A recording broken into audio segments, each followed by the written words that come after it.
Assalamu alaikum dear students.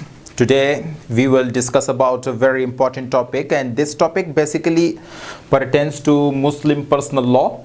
So today we will try our level best to understand that what is will and what is the status of will in Islamic law, and further we will also discuss some topic regarding will, that is the definition of will. Further we will discuss about the impediments of will. Impediments means that in which situation the legatee will not get any kind of share in the property of the testator. And after that we will discuss extent of will. It means that we will discuss about the quantum of will. Quantum means के एक testator जो है वो अपनी वसीयत से कितनी property दे सकता है, ठीक है, यानी कि टेस्टेटर लिगेटी को वसीयत के ज़रिए से कितनी प्रॉपर्टी दे सकता है। उसके बाद हम डिस्कस करेंगे कंपिटेंसी ऑफ टेस्टेटर, यानी कि वसीयत करने वाले की क्या कंपिटेंसी होनी चाहिए। उसके बाद हम डिस्कस करेंगे कंपिटेंसी ऑफ लिगेटीज, और उसके बाद हम डिस्कस करेंगे will in favour of unborn child, यानी कि वो बच्चा जो अभी पैदा नहीं हुआ, ठीक है, अगर उस बच्चे को वसीयत के ज़रिए से कोई प्रॉपर्टी दी जाए तो क्या वो विल जो है वो वैलिड होगा या वो विल जो है वो वैलिड नहीं होगा। इसी तरीके से हम डिस्कस करेंगे फर्दर रिवोकेशन। रिवोकेशन का मतलब यह है कि अगर टेस्टेटर चाहे तो वो अपने विल को रिवोक कर सकता है या नहीं कर सकता। फिर हम डिस्कस करेंगे इंटरप्रिटेशन ऑफ विल, यानी कि अगर कोर्ट के ज़रिए से किसी विल को एग्जीक्यूट किया जाएगा तो उस विल की इंटरप्रिटेशन कैसे की जाएगी। तो सबसे पहले हमारा जो आज का जो लेक्चर है उसका मकसद ये है कि इस्लामिक लॉ में विल की हैसियत क्या है, क्या इस्लामिक लॉ विल को रिकॉग्नाइज करता है। अगर रिकॉग्नाइज करता है तो जो मेन स्कूल ऑफ थॉट्स हैं, जो कि सुन्नी स्कूल ऑफ थॉट और शिया स्कूल ऑफ थॉट, इनके बीच में डिफरेंस क्या आ रहा है। तो सबसे पहले सक्सेशन एक्ट 1925 में विल को डिफाइन किया गया है, और इसमें बताया गया है a will is the legal declaration of intention of testator, यानी कि विल जो है वो जो भी विल है उसमें टेस्टेटर का इंटेंशन जो है वो वाज़ेह होना चाहिए। It means that the intention of the testator must be sufficiently manifest, यानी कि इंटेंशन वाज़ेह होना चाहिए कि टेस्टेटर अपने मरने के बाद अपनी ये प्रॉपर्टी फलां बंदे को देना चाहता है, यानी कि या किसी इंस्टीट्यूशन को देना चाहता है या किसी जो है किसी रिलीजियस या चैरिटेबल पर्पस के लिए देना चाहता है। तो इंटेंशन का वाज़ेह होना, यानी कि इंटेंशन अगर वाज़ेह नहीं होगा तो उस विल की कोई हैसियत नहीं रहेगी। तो इंटेंशन का वाज़ेह होना ज़रूरी है। इसी तरीके से A will is the legal declaration of intention of testator with respect to his property, यानी कि वो अपनी प्रॉपर्टी के मुताल्लिक विल कर सकता है, किसी और की प्रॉपर्टी के मुताल्लिक वो विल नहीं कर सकता। यानी कि उसका इंटेंशन वाज़ेह होना चाहिए अपनी प्रॉपर्टी के मुताल्लिक which he desires to be carried out after his death, यानी कि जो कि वो देना चाहता है, ठीक है, अपने मरने के बाद। तो लिहाजा विल जो है वो कब एग्जीक्यूट किया जाएगा? After the death of the testator, यानी कि टेस्टेटर के मरने के बाद उस विल को एग्जीक्यूट किया जाएगा। विल और गिफ्ट में कुछ डिफरेंस है। विल जो है वो कब एग्जीक्यूट किया जाता है? जब टेस्टेटर फोत हो जाए, ठीक है, उसके बाद लिगेटी को टेस्टेटर की वसीयत के मुताबिक उसको वो प्रॉपर्टी दे दी जाती है। और गिफ्ट जो है वो इंटरविवोज है, यानी कि वो जिंदा इंसानों के दरमियान है, ठीक है। तो और दूसरी जो डिफरेंस है विल और जो गिफ्ट है उसमें, वो ये है कि गिफ्ट के जरिए से एक डोनर जो है वो अपनी पूरी प्रॉपर्टी डोनी को दे सकता है, ठीक है। और विल में बेसिकली डिफरेंस यह है कि यहां पर क्वांटम पर कुछ कंडीशंस हैं। क्वांटम मतलब कि वो कितनी प्रॉपर्टी दे सकता है, वो आगे हम डिस्कस करेंगे। बाहर यहां पर भी मैं आप लोगों को बता दूं कि विल के जरिए से वो 1/3 यानी कि 1/3 से ज्यादा प्रॉपर्टी नहीं दे सकता। तो सक्सेशन एक्ट के सेक्शन 2 क्लॉज H में विल की यह डिफिनीशन बताई गई है। विल बेसिकली ये एक टेस्टामेंट्री पावर है जो कि इस्लाम ने एक मुसलमान को जो कि ऑनर है अपनी प्रॉपर्टी का, उसको ये टेस्टामेंट्री पावर दिए हैं कि वो वसीयत के जरिए से मरने के बाद भी अपनी प्रॉपर्टी डिस्पोज ऑफ कर सकता है, यानी कि अपनी प्रॉपर्टी का कुछ हिस्सा मतलब यह है कि 1/3 से ज्यादा नहीं, ठीक है। तो वो जो ऑनर है इस्लामिक लॉ में, वो ऑनर अपने मरने के बाद भी वो प्रॉपर्टी दे सकता है। तो basically will is a testamentary power. Now we will discuss about impediments of will. Impediments of will ये है कि जैसे कि मैंने जब इस्लामिक लॉ ऑफ इनहेरिटेंस पर लेक्चर्स अपलोड किए थे, तो उसमें सबसे जो पहला लेक्चर था उसमें मैंने आप लोगों को कुछ इम्पेडिमेंट्स बताए थे, और वो इम्पेडिमेंट्स का मतलब ये है कि रुकावटें आ जाती हैं। अगर ये रुकावटें आ जाएं तो वारिस को मुवर्रिस की प्रॉपर्टी में से कोई हिस्सा नहीं दिया जाता। इसी तरीके से यहां पर भी कुछ इम्पेडिमेंट्स हैं। क्या इम्पेडिमेंट्स हैं? जैसे कि मैंने आप लोगों को बताया था इस्लामिक लॉ ऑफ इनहेरिटेंस में होमिसाइड के हवाले से। होमिसाइड का मतलब यह है कि आप जो है वो अपने जो मुवर्रिस है उसका कत्ल कर दें, तो वारिस को मुवर्रिस की प्रॉपर्टी में से कोई हिस्सा नहीं दिया जाएगा। तो अब हम इसको डिस्कस करेंगे।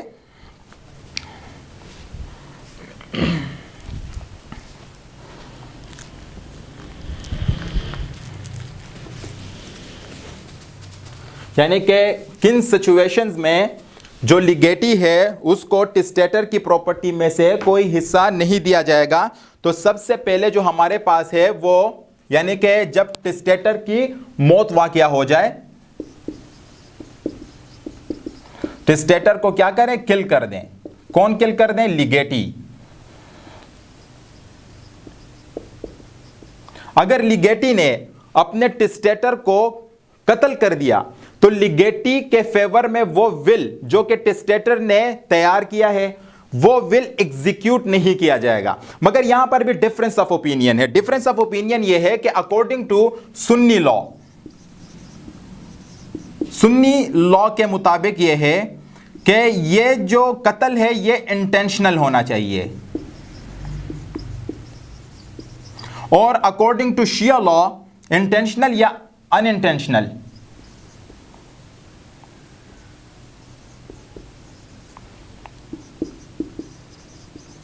और अकॉर्डिंग टू शिया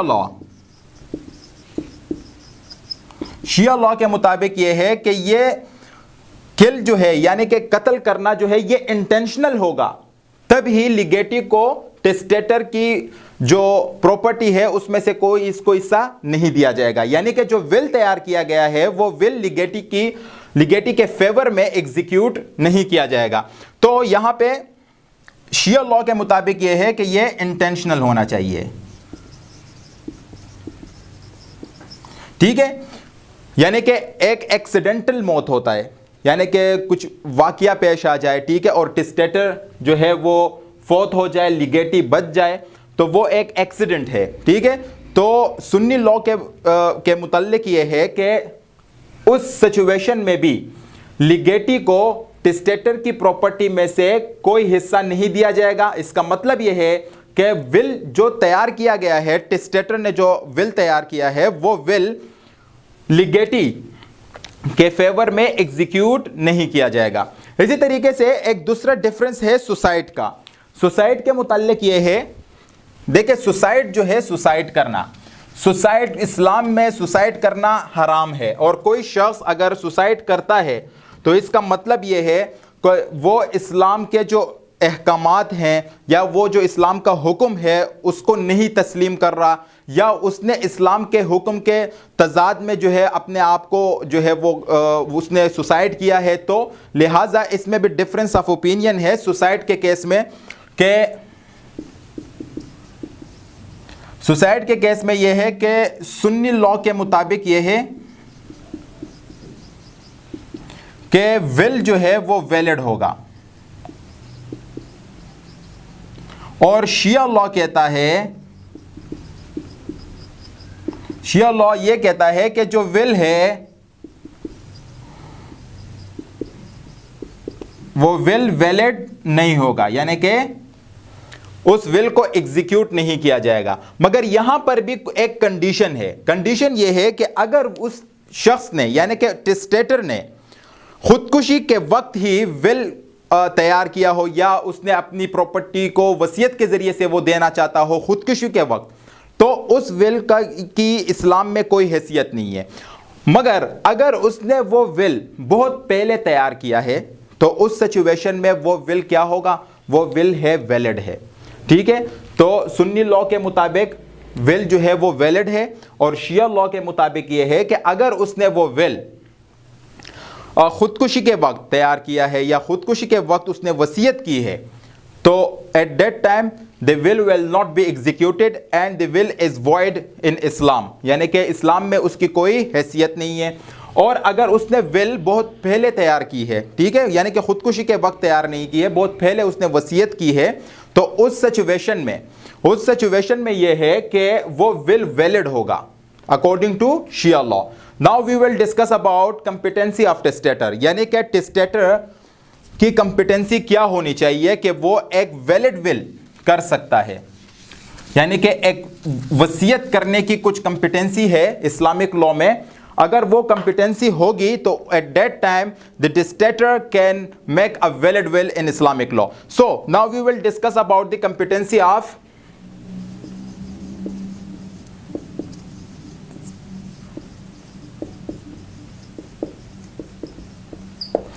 ठीक है। तो dear student, now we will discuss about the competency of testator, यानी कि टेस्टेटर की कुछ कंपिटेंसी है। अगर वो जो है ये कुछ शराइत हैं, ये शराइत मौजूद होंगे तो उस सिचुएशन में एक मुसलमान जो है वो वसीयत कर सकता है। तो सबसे पहला कंडीशन ये है कि टेस्टेटर को मुसलमान होना चाहिए, ठीक है, ही मस्ट बी मुस्लिम। दूसरी बात ये है कि he must be the owner of property।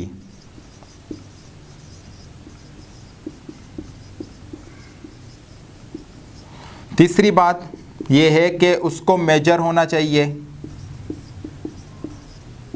Major मतलब कि उसकी जो उम्र है वो 18 साल या 18 साल से ज़्यादा होनी चाहिए। अच्छा, तीसरी बात यह है कि he must be sane, यानी कि इंसान नहीं होना चाहिए, ताकि वो इस काबिल हो कि वो एक रैशनल डिसीजन ले सके। सो ही मस्ट बी सेन। और चौथी बात यह है कि उस पर कोई अनड्यू इन्फ्लुएंस ना हो, और इसी तरीके से कोर्जन ना हो, या जो है फ्रॉड के ज़रिए से उससे वसीयत ना ली गई हो। तो ये कुछ एलिमेंट्स है, जैसे कि कॉन्ट्रैक्ट एक्ट में भी हमने पढ़ा था कि अनड्यू इन्फ्लुएंस से वो जो टेस्टेटर है उसकी जो कंसेंट है वो क्या हो जाती है, ख़त्म हो जाती है। तो अनड्यू इन्फ्लुएंस नहीं होना चाहिए।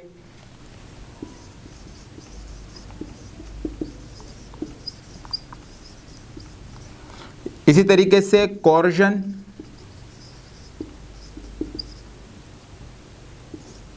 और फ्रॉड, ठीक है, ये कुछ कंडीशंस हैं। अगर ये कंडीशंस मौजूद होंगे तो एक मुसलमान जो है वो वैलिड वसीयत कर सकता है, ठीक है। इसी तरीके से कंपिटेंसी ऑफ लीगेटी, यानी कि जिनके फेवर में वसीयत की जाती है उनकी क्या कंपिटेंसी होनी चाहिए, तो अब हम वो डिस्कस करेंगे, कंपिटेंसी ऑफ लीगेटी।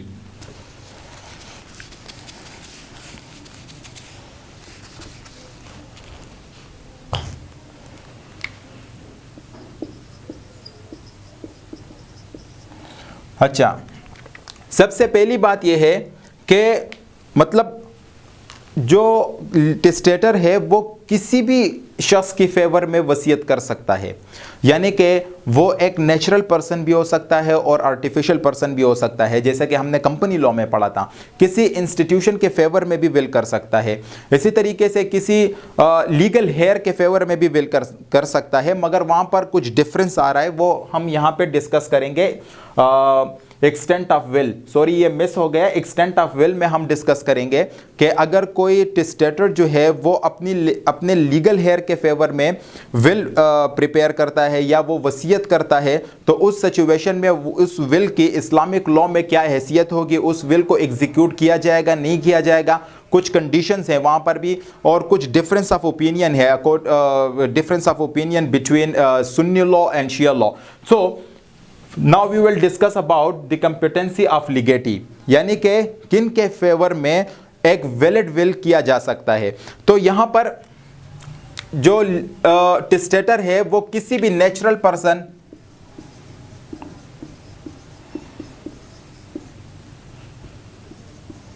पर्सन या आर्टिफिशियल पर्सन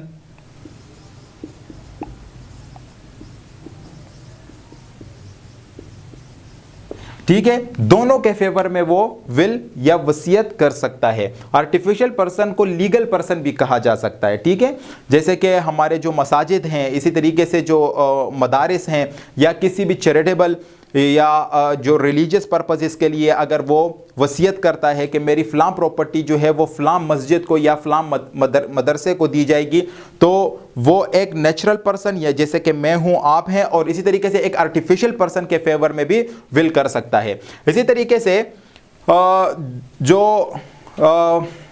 दूसरा कंडीशन ये है कि the person must be capable of holding property.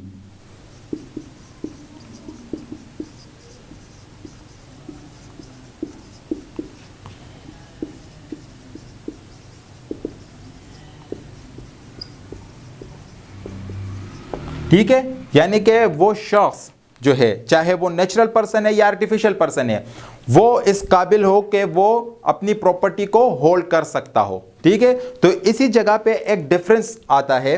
Difference ये है कि will in favour of unborn child. तो यहां पर डिफरेंस ऑफ ओपिनियन है। अनबोर्न चाइल्ड वो चाइल्ड होते हैं जो कि कंसीव्ड हो चुके हैं मगर वो अभी तक दुनिया में नहीं आए। तो यहां पर क्या उन चाइल्ड के फेवर में विल किया जा सकता है, उन चाइल्ड के फेवर में वसीयत की जा सकती है?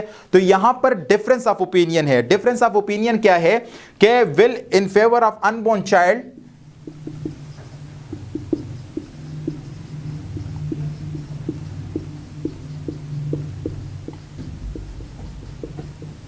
अच्छा, यहां पर डिफरेंस यह है कि सुन्नी लॉ के मुताबिक यह है कि वो बच्चा जिसके फेवर में विल की गई है या जिसके फेवर में वसीयत की गई है, उसको वसीयत करने के बाद 6 महीने के अंदर अंदर पैदा होना चाहिए, यानी कि 6 मंथ के अंदर पैदा होना चाहिए। ठीक है, 6 मंथ वसीयत करने के बाद, टेस्टेटर के मौत के बाद नहीं, वसीयत करने के बाद। जिस दिन टेस्टेटर ने वसीयत की है उस दिन से लेके आगे 6 महीने के अंदर उसको पैदा होना चाहिए, तो उसको एक वैलिड लीगेटी तस्वुर किया जाएगा इस्लामिक लॉ में। जबकि शिया लॉ में यह है, शिया लॉ के मुताबिक यह है कि उस बच्चे को 10 महीनों के अंदर पैदा होना चाहिए। ठीक है दोस्तों, तो यहां पर ये जो will in favour of unborn child है, इसमें डिफरेंस ऑफ ओपिनियन है। सुन्नी लॉ के मुताबिक 6 मंथ है और शिया लॉ के मुताबिक 10 मंथ है। इसी तरीके से now we will discuss about the extent of will, यानी कि आप विल जो है अपनी वसीयत के जरिए से कितनी प्रॉपर्टी आप वसीयत कर सकते हैं। तो यहां पर भी डिफरेंस ऑफ ओपिनियन है according to Shia and Sunni law. Now we will discuss about that difference of opinion. तो extent of will जैसे मैंने आप लोगों को बताया कि 1/3 से ज्यादा नहीं कर सकता। ठीक है, 1/3।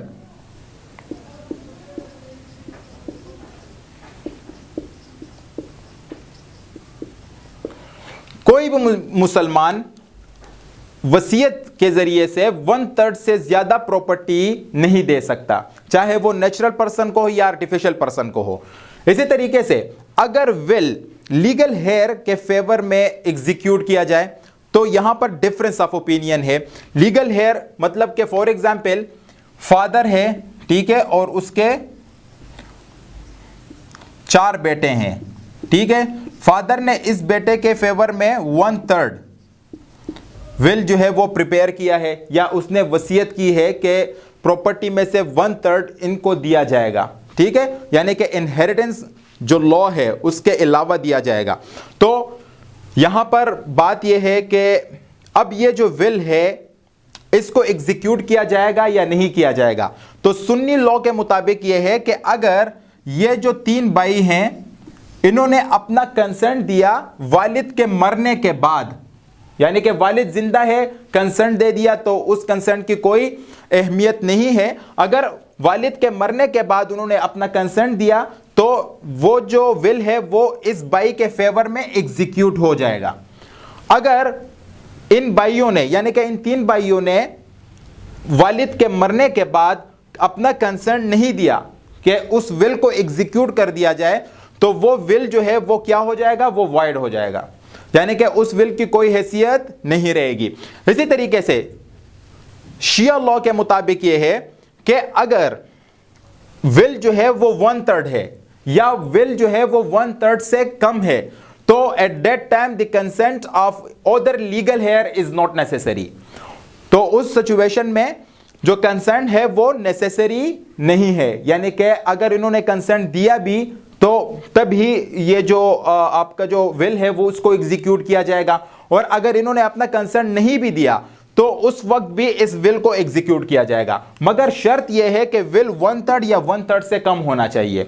इसी तरीके से एक मुसलमान जो है वसीयत से अपनी प्रॉपर्टी का 1/3 हिस्सा किसी भी शख्स को दे सकता है, अपने दोस्त को दे सकता है, अपने किसी दूर के रिश्तेदार को दे सकता है, किसी भी शख्स को दे सकता है, मगर अगर वो विल लीगल हेयर के फेवर में है तो वहां पर मैंने आप लोगों को बताया कि according to Sunni law concern other legal heirs जो है उनका कंसर्न होना जरूरी है, और according to Shia law concern जो अदर लीगल हेयर है उनका कंसर्न होना जरूरी नहीं है। अगर उन्होंने अपना कंसर्न दिया भी तो विल एग्जीक्यूट होगा, और अगर नहीं भी दिया विल एग्जीक्यूट किया जाएगा, मगर शर्त यह है कि विल 1/3 या 1/3 से कम होना चाहिए, 1/3 से ज्यादा नहीं होना चाहिए। इसी तरीके से सुन्नी और शिया लॉ के मुताबिक यह है कि अगर विल जो है वो 1/3 से ज्यादा है, ठीक है, चाहे वो लीगल हेयर के फेवर में है या चाहे वो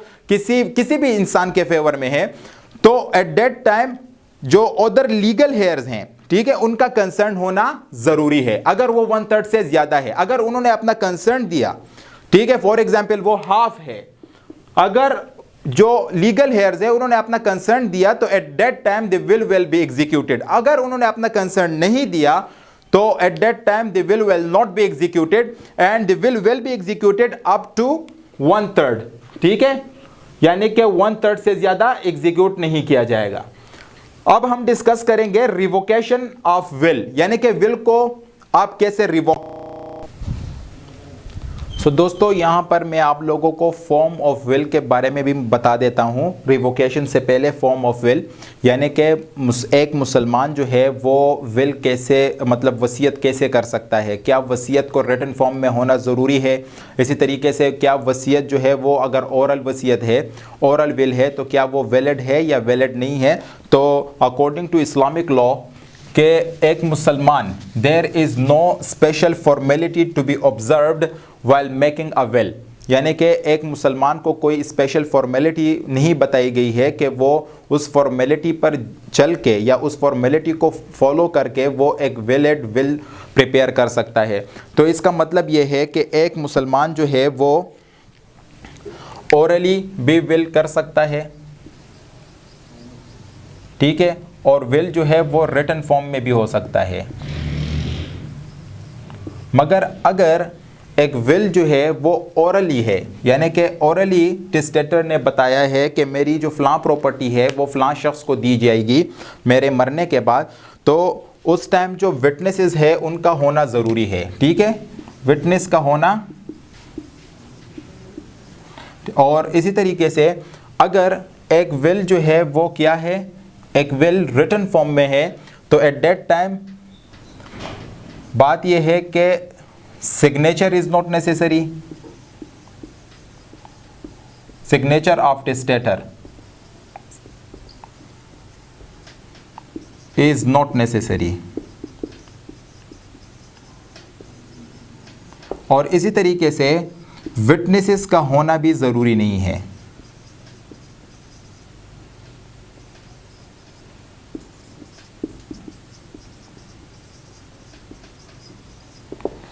यानी कि विल जो है वो ओरल विल है, यानी कि ओरल वसीयत है, तो at that time witnesses are necessary, यानी कि फिर गवाहों का होना ज़रूरी है।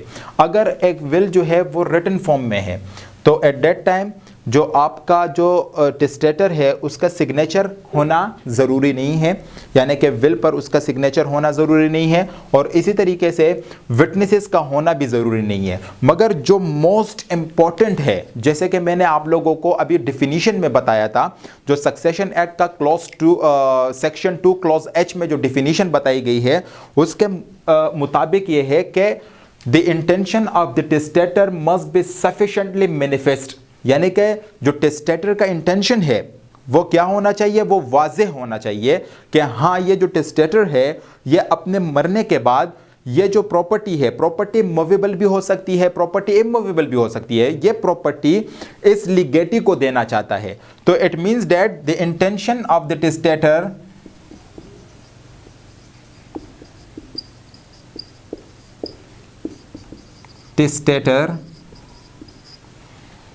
must be clear,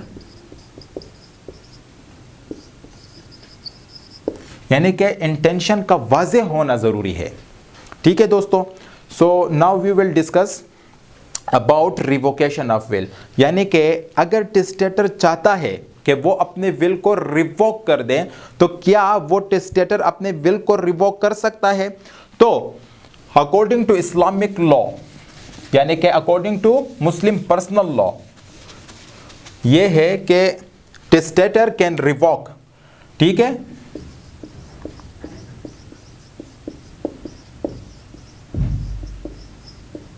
revocation of will, यानी कि टेस्टेटर जो है वो रिवोक कर सकता है अपने विल को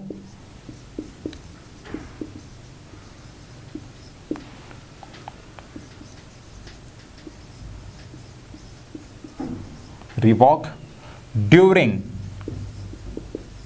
ड्यूरिंग लाइफ टाइम, अपनी जिंदगी में वो किसी भी वक्त वसीयत को रिवोक कर सकता है। इसी तरीके से वसीयत को वो कैसे रिवोक कर सकता है? एक्सप्रेसली भी रिवोक कर सकता है और इम्प्लाइडली भी रिवोक कर सकता है, यानी कि उसने ओरली बताया कि मैं अपनी इस वसीयत को रिवोक करना चाहता हूं, ठीक है, तो वो वसीयत जो है वो रिवोक हो जाएगा। और वो जो है किसी इंस्ट्रूमेंट के ज़रिए से या किसी डॉक्यूमेंट के ज़रिए से भी अपने वसीयत को रिवोक कर सकता है। इसी तरीके से इम्प्लाइडली रिवोकेशन का मतलब यह है कि फ़र्ज़ कीजिए एक शख्स है, उसने वसीयत की है कि मेरी जो फ़लाँ ज़मीन है वो मेरे मरने के बाद फ़लाँ शख्स को दी जाएगी, ठीक है, इंटेंशन वाज़े है कि फ़लाँ ज़मीन फ़लाँ बंदे को देना चाहता है टेस्टेटर। अब हुआ ये कि टेस्टेटर ने कुछ अरसे बाद अपनी लाइफ टाइम में उस ज़मीन पर एक घर तामीर कर दिया, तो अब वो जो ज़मीन है वो तो उस शख्स को नहीं दी जा सकती क्योंकि उस पर तो अभी जो है वो घर तामीर हो चुका है। तो लिहाजा it is called implied revocation, यानी कि उसने इम्प्लाइडली अपने विल को रिवोक कर दिया उस ज़मीन पर घर तामीर करने के वजह से। इसी तरीके से अगर एक शख्स है, उसने विल प्रिपेयर की है कि मेरी जो फ़लाँ या मेरा जो फ़लाँ घर है वो मेरे मरने के बाद फ़लाँ शख्स को दिया जाएगा, तो इसी तरीके से हुआ यह कि कुछ अरसे बाद उसने अपनी जो ज़मीन है या वो जो घर है वो बेच दिया, इसी तरीके से या किसी और को गिफ्ट कर दिया, तो विल क्या हो जाएगा? विल रिवोक हो जाएगा। इसी तरीके से it is called implied revocation, यानी कि उसने इम्प्लाइडली वो जो विल है वो रिवोक कर दिया। अच्छा, सब्सिक्वेंट विल,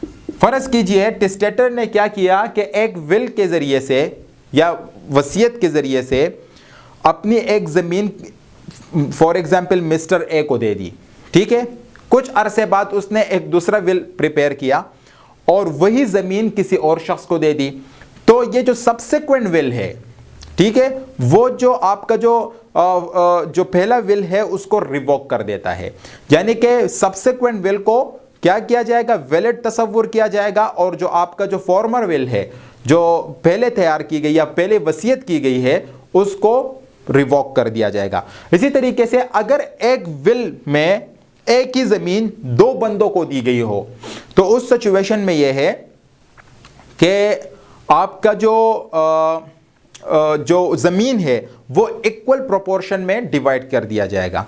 यानी कि अगर एक ज़मीन एक ही विल के तहत, एक ही इंस्ट्रूमेंट के तहत, फ़र्ज़ कीजिएगा रिटन विल है, एक ही इंस्ट्रूमेंट के तहत दो लोगों को दी गई हैं, तो उस सिचुएशन में होगा ये कि वो जो ज़मीन है वो इक्वल प्रोपोर्शन में दोनों लिगेटी के बीच में जो है उसको डिवाइड कर दिया जाएगा।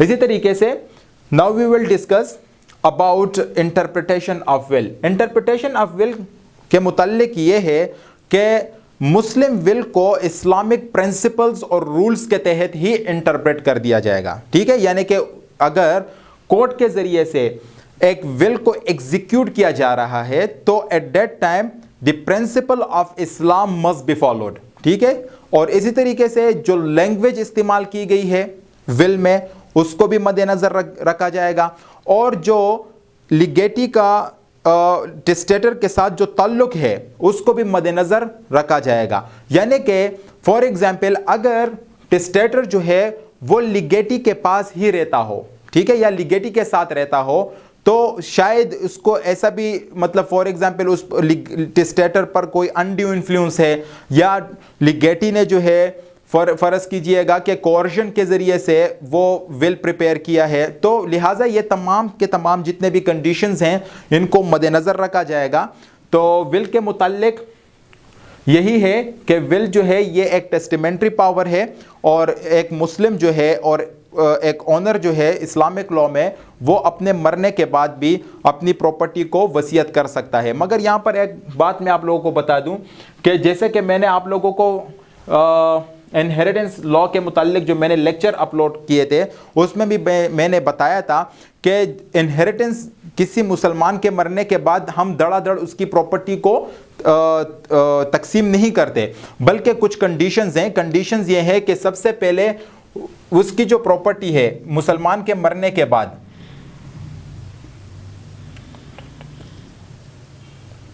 एक मुसलमान के मरने के बाद उसकी जो प्रॉपर्टी है उसकी प्रॉपर्टी में से सबसे पहले हम फ्यूनरल चार्जेस, ठीक है, यानी कि कफन दफन का खर्चा जो है वो हम निकाल लेते हैं। अगर किसी लीगल हेयर ने यानी कि बेटे ने या मतलब भाई ने अगर वो एक्सेप्ट कर लिया है कि ये जो फ्यूनरल चार्जेस हैं या जो फ्यूनरल एक्सपेंसेस हैं ये मैं अफोर्ड कर सकता हूं या ये मेरे तरफ से हैं, तो एट दैट टाइम जो फ्यूनरल चार्जेस हैं वो उसकी प्रॉपर्टी में से नहीं लिए जाते हैं। इसी तरीके से जो दूसरी जो कंडीशन है वो ये है कि उसके बाद अगर मरहूम या मरहूमा ने कोई कर्ज वगैरह लिया है तो उसकी प्रॉपर्टी में से वो कर्जा जो है वो दे दिया जाएगा। अच्छा, तीसरी बात यह है कि अगर मरहूम या मरहूमा ने कोई विल प्रिपेयर की है, ठीक है, तो उस विल को एग्जीक्यूट किया जाएगा, और उसके बाद जो है इनहेरिटेंस का लॉ आ जाता है, यानी कि वरासत की तकसीम से पहले पहले विल को एग्जीक्यूट किया जाएगा और फ्यूनरल चार्जेस और डेट्स के बाद विल को एग्जीक्यूट किया जाएगा। तो ये एक कंडीशन था, मैंने कहा आप लोगों को बता दूं कि सबसे पहले फ्यूनरल चार्जेस, उसके बाद डेट्स, उसके बाद विल और उसके बाद इनहेरिटेंस। तो आज तक के लिए इतना ही, मुझे इजाजत दीजिएगा। अल्लाह हाफिज़ एंड टेक केयर।